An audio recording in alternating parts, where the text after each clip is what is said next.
Dito tayo sa Horseman's Park. Nagbi-blend dito sa shadow ng ng puno at saka sa tubig, nagbi-blend yung kulay nila, kaya mahirap natin ma-identify kung nandiyan sila kasi lalo na kung hindi sila gagalaw. Yung aso nga kumano na sa tubig.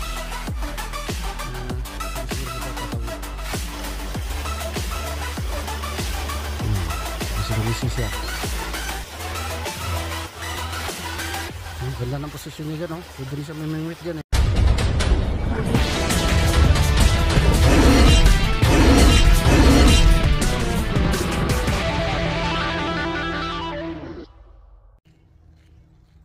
Yo mga idol, nandito nga pala tayo nga sa Horseman's Park. Ayan. Kung nakikita niyo mga idol, mayroong mga babala dito, no. Ayan. Pack out what you pack in. Ayan. Kung ano mga kinalat mo rito, dapat liligpitin mo. Ayan. May mga rules sila dito sa dog rolls, no. Ayan. Balik tayo ng camera para mabasa nyo. Ayan yung dog rolls dito. Ayan. May multa. Pagka nahuli ka, nag-iwan ka ng pupo. Ayan. Stay on the designated trail. Ayan. So pasyalan tayo mga idol. Ayan. So may mga tagalinis dito. Ayan, no, si ate, oh. Si ate naglilinis. Kinukuha niya yung mga basura. Ayan. So dito tayo sa area na to mga idol. Ayan. Kung nakikita nyo, mayroon ditong parang hagdanan. At parang ano dyan, obstacle. Ayan. Itong area na to mga idol ay isang playground ng aso. Playground ng aso ito. Bali yung pagpasok natin kanina, no, galing tayo doon. Pagpasok natin, meron na mga umuwi, no, na may dalang aso. Bali playground ng aso ito. Ayan. So ito yung tinatawag nila dito, mga obstacle dito. Tinitrain nila yung aso dito mga idol. So ito may kwadra dito. Maliban sa kabayo na nilalagay dito sa loob, parang training ground din ito ng mga aso, no. Bali pinapatakbo-takbo dito yung aso. Tapos kung nakikita nyo, may mga drum dyan na plastic, no. Yan, may drum dyan. Meron din doon, oh, mga idol. Bali ano yan, yung laruan, malaking laruan ng mga aso. Bali patalunin nila dyan, no. Papatalunin, patawid yung talon ba, high jump, or di kaya papatungin nila dyan para balance. Ayan. At saka ito ay kwadra ng ano talaga ito, kwadra ng kabayo. Tapos wala namang kabayo na dito kasi nandun na yung kabayo dyan, oh, sa area na yan. Ayan, dyan sa private na yan. Ayan. So ito ginawa na lang ng playground ng mga aso. Yung mga pinaghuhukayan ng mga aso. Baka nandito yung mga aso, naglalaro ng hukay-hukayan, naghuhukay-hukay. Ayan. Ayan. So labas tayo mga idol kasi isa lang entrance nito. Pwede na mga umandor doon, no? Lumusot. Lusot na lang tayo dyan kasi lalabas tayo doon, iikot naman tayo. So lulusot na lang tayo dito. Total yung bakod na ito is mataas naman ang bakod kasi pang bakod ng kabayo ito, eh, ang ginawa. Yan, may pupo pa ng kabayo, oh. Yan, oh, tuyo na. Yan. Dito na lang tayo. Yan. Kasi yung bakod na to, ayan mga idol, ayan, bakod ng kabayo. Yan, oh, yan, oh. So makakalusot tayo dito sa ilalim. So doon tayo banda para paglusot natin, diretso na tayo doon sa kalsada dito sa metro. Yan, malamang maraming lumulusot din dito kasi may mga bakas na pinagdaanan ng tao. Yan, yan mga idol, lusot na tayo. Yan, so dito lang tayo daan. Yan, so lapos tayo dun sa yan, tagusan tayo dito sa may walking trail dito. Yan, yun bali kwadra ng kabayo, hindi na ginagamit, so ginawang playground ng mga aso. Yan. So dito na tayo sa trail ngayon, no. Andito nga tayo sa Horseman's Park na tinatawag. Yan. So kadalasan ng mga pumapasyal din dito ay may mga aso. Ayan. So Yeah, there you go again. Hello, good to see you again. Hi, remember me? Smell. Yeah. Do you have a lot of followers? Not really. Just started. Oh, okay. Well, it'll build. Yeah. Okay, going home now? Huh? Going home? Yeah. Going home? Yeah. Heading home? Okay. Okay, bye now. Bye. Yan pala yung ano natin mga idol. Nakita natin nung nakaraang vlog no na naabutan natin dito. Yung nagki-care aid din na katulad ko. So, retired na yan. Ayan. So naabutan natin siya dito no sa trail na ito. Ayan. So silip lang tayo no. At silipin natin yung ilog mga idol, baka may namingwit dito. Kasi yung mga nakaraang vlog natin, kung napapansin yung mga idol, meron tayong nakitang isda no na kumpul-kumpul na isda nung nakaraang vlog natin. Kung nakasubaybay kayo mga idol, so titingnan natin dito ngayon kung dito sila, kasi pagka tulad yan no, sobrang linaw, pagka makita tayo ng isda lalayo yan at magtatago.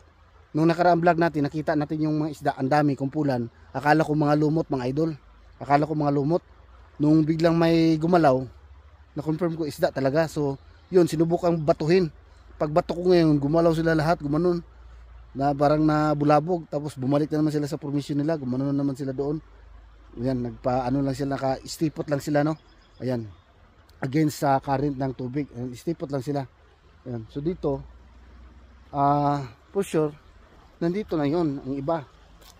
Kaya lang, ang problema lang dito, hindi natin makita kasi elevated yung area. Kasi yung nakita natin ng nakaraan, overlook yun eh, nasa medyo mataas tayo eh, nasa medyo mataas. At saka yung paligid nun is walang kahuyan na tulad nito, so madali silang nakita. Kaya nakita natin sila nun. Kaya itong sitwasyon naman dito, mahirapan tayo makita sila kasi yung kulay kasi nila ng balat ng mga isda na ito, yung mga steelhead at trout, ay nagbi-blend dito sa shadow ng ng puno at saka sa tubig, nagbi-blend yung kulay nila. Kaya mahirap natin ma-identify kung nandyan sila kasi lalo na kung hindi sila gagalaw. Ayan. So andito na yun mga idol. Yan, so silipin lang natin sa unahan, baka meron na tayong makitang namingwit. Actually may namingwit na nito nakaraan nung napasyal tayo. Ayan. Yan, pasensya na kayo mga idol ha, kasi paulit-ulit lang yung vlog natin. Ay, ayan. Tsaka taglamig pa masyado. Yung mga ano ko nga mga idol, yung mga tanim ko, kasi nagpapatubo na ako ng mga buto-buto para itanim doon sa aking garden. Ayan, hindi ko pa nailabas para ilata doon sa garden yung mga tanim kasi baka mamatay sa sobrang lamig sa pagkagabi. Ayan, oh, yan ang pupo ng kabayo. Kasi may mga nag horseback riding dito. Yan, so dito, yan, hindi mo makita yung isda na yan. Kaya gaya ng sinabi ko, nagbe-blend sila sa shadow at saka yung tubig, yung kulay nila. Kaya hindi natin maaninag talaga. Lalo na magalaw yung tubig mga idol. Sobrang galaw ng tubig. Yan. Sana balang araw makaano tayo. Pag hindi tayo busy no. Sadyain talaga natin mga idol ba na puntahan yung ilog para mamingwit tayo. Try natin mamingwit. Makahuli tayo. Pero bago yan, kukuha man ako ng lisensya sa fishing.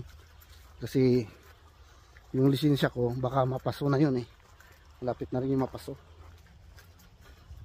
Mas maganda yung kukuha na lang ng panibago. Ayan.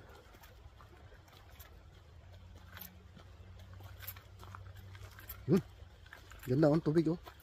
Pagka dito ka, pagka kung din dyan sila naglalangoy yan oh, makikita natin. Pero kung doon sa malilim, hindi natin makita mga idol. Ayan. Pali, ano lang ito mga idol. Update lang ito sa ano, vlog natin. Pali, parang follow up ba kung ano nang kaganapan dito sa Sapa. Ayan. Kung dumadami na ba yung isda. Dumadami na ba yung namimingwit. Sana may maabutan tayo namimingwit dito at may huling isda para may pakita ko sa inyo yung anong klaseng isda yung sinasabi ko.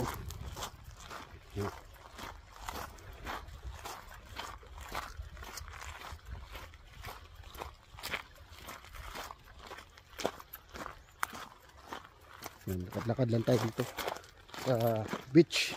Ito yung beach natin mga idol.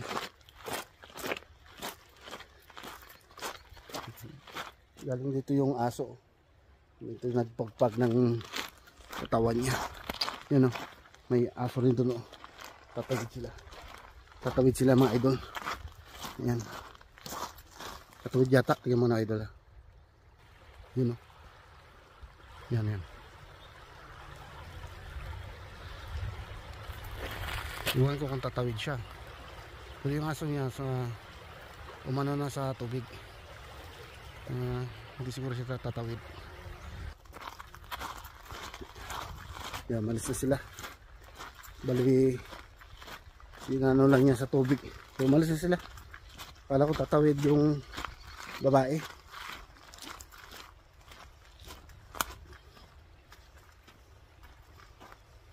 Hindi mo. So walang namingwit ngayong araw na to mga idol. Yan. Yung naabot natin ay mga bakas. Mga bakas na mga aso na gumagala-gala dito. Yan.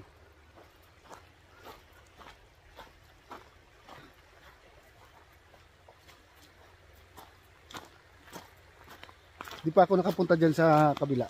Pawiran mga idol. Hindi ko pa yan napuntahan. Yan. Meron nagpipiknik doon mga idol. Yun, yun sa unahan. Yun o, kasama yung aso niya.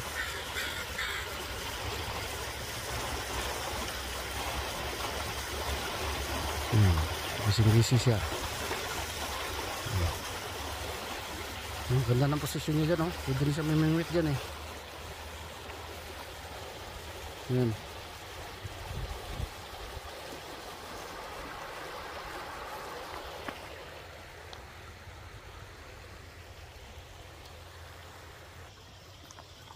Ayan.